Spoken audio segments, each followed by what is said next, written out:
Solve by completing the square. Show your work. We have x squared plus 10x plus 15 equals 0.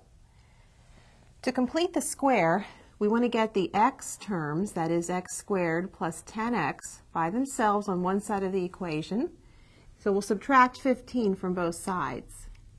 And I'm going to leave a space here because I want to add a number to this side in order to complete the square. How do I determine what number to add? I look at the coefficient of the x term. That's 10. If I take half of 10, which is 5, and square it, I get 25. That's the number that I add to this side of the equation. And of course, to balance the equation, I have to add it to the other side. Now, I've basically completed the square because at this point I can write this as a square of a binomial, x plus 5 squared. And if I add together on this side, I get 10.